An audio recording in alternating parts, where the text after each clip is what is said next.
I had this client who was a mathematical genius, a clinical client. He taught me a lot of things I didn't know and I hadn't learned as a statistician. And one of the things he talked to me about was the Pareto principle. And so I went and looked into that in some depth. And so I found, for example, that it's such a strange phenomenon. It's like the square root of the number of people operating in a specific discipline produce half the output. That's the law. And so if there's 1,000 scientists working on a particular, in a discipline, 30 of them publish half the papers. And you can look across, it's the same with basketball, hoops successfully managed, hockey goals scored, soccer goals scored, records produced, books written, books sold, records sold. It's like everywhere, this law, this weird square root law. Sometimes people sum that up as the 80-20 principle, but it implies, for example, if you have an organization with 10,000 people, 100 of them are doing half the work. Now, if you have 10, it's 3, and that's not so bad, but at 10,000, it's 100. And you think, no way. It's like, well, if you meet some of those people who might be in that 100, you might think differently. So, and this looks like there's some fundamental rule. And so imagine one distribution would be talent, and so you need to be in, say, the top 10%. But that's not enough. You also need, I don't know, you need to be in the top 10% of education, say, to be a successful research scientist. And the juxtaposition of those two curves produces a real fractional percentage, and those people are hyper qualified for that particular enterprise. The smaller the game, the less the gain at the top, but we expand the games continually with technology, and recording is an excellent example of that. And so I guess what we hope is that we produce enough new games so that everybody can win at something, but we're still funneling a tremendous number of resources to people at the top of whatever the game is, especially as these games become big. So, yes. And you see that well, it's really obvious with money, and people complain continually about the top 1%, but the problem is that there's a book called Big Science, Little Science that was written in about 1962, and the author escapes me at the moment, but he did exactly the same sort of analysis for the scientific literature. It's exactly the same story. So, hyper-dominance of a tiny minority of people, and so there's a natural, it's something like positive feedback loops too, isn't it? Because, and I've noticed this as I've become more famous, I suppose, is that you get known and so more people know you and so more people are likely to attend to you, and then more people are willing to talk to you because you have an audience, and so that drives the expansion of the audience, and your connection network grows at the same time, and you have more resources, and so it's a bunch of positive feedback loops moving upward. So I know there's this native Canadian tribe on the west coast, Haida. The Kwakwaka'waks did the same thing. You know, in their societies, they'd have big chiefs, and the big chiefs would just accrue everything. And then now and then they'd have a potlatch and give it all away. And then their status was dependent on their ability to give a lot away. And that stabilized their society. Now, those were made illegal by the Canadian government. But I do believe that that was one of their so-called evolved solutions to the problem of the terrible problem of inequality, the fact that, you know, goods tend to accrue in the hands of a few. I mean, I studied entrepreneurial success as a researcher for quite a long time too, because one of the personality factors that predict entrepreneurial ability is this trait openness, which is essentially creativity. And what defines creative thinkers in part is, so here's a simple creativity test, and it actually is reasonably predictive of creative capacity, both in terms of originality of thought and creative productions as assessed by experts.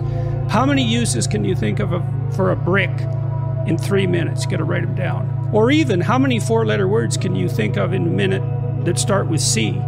That'll be correlated at about 0.3 or 4 with your creativity, depending on how it's measured. Very simple test. And what seems to happen is that creative people, when they think of one idea, the probability that that will trigger an associated idea is higher, especially a distally associated idea. So that likely means that creative people have more erroneous ideas as well. And then they have to, you know, what would you say, edit them and select.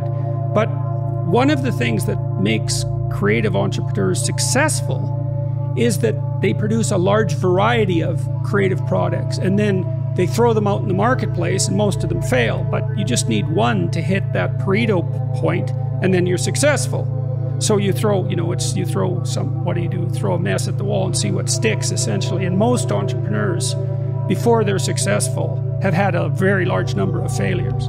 Because even if you're intelligent and creative, the probability that you'll build a product that's actually timed for the market is extremely low. So, well, what do? Well, you create more, and that's what happens.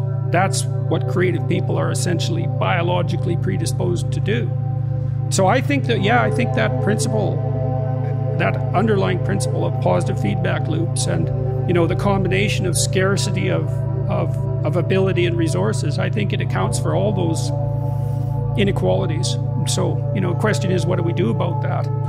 Partly we've tried to solve that, so to speak, we in the West, by trying to ensure something like equality of opportunity across a wide range of games. That's not a bad sort of meta solution, right? It's like, well, we can't predict. We know that there's going to be wild disparities in outcome, and we can't really do anything about that. But maybe we can give people something approximating an equal shot at winning some game. And that would be better for everyone too, because then we can harness their creative resources. And it isn't obvious to me that there is a better solution. Technically even, I can't see, I don't understand. I don't know what a better solution could be. How much more do you have than most people have? You need to make $30,000 a year to be in the top 1% of the socioeconomic distribution worldwide. You always hear about the 1%, right? The evil 1%. And they churn, by the way, because it's not the same people all the time. And by historical standards, you're doing a hell of a lot better than the top 1%. I can tell you that. I read a nice article by a coalition called Human Progress the other day, and they were comparing the typical middle-class person who lives now with Rockefellers in the 1919s, and say, well, would you rather be a middle-class person now or Nelson Rockefeller in 1919? And the answer seemed pretty damn clear that, well, if you were Nelson Rockefeller, then you would have been richer than anyone else. And there's something to be said for that status, right? Because people do like to have more than others. I don't know if it's a good thing or not, but it is one of the things that we like. And so you'd have that, you'd be richer than everyone else. But there'd be all sorts of things that you have that now that Nelson Rockefeller wouldn't have had a hope of purchasing. Well, I think it depends to some degree on each individual. You can find status and meaning in your family. You have your pursuits outside of your work. I'm not saying that money isn't a good singular marker of relative status. It's probably the best singular marker there is, but it's not the only one, right? There are diverse places where you can attain status. And so, you can be poor and dignified. You've certainly met people like that. You can be poor and admired within your family. You can be poor and of decent or outstanding character, for that matter. And so, that's not exactly a domain that's regulated socially like the economic domain, but it's not nothing.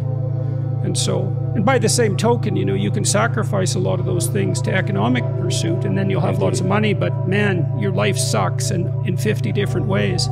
So I don't know if that's a sufficient solution, but it's not nothing.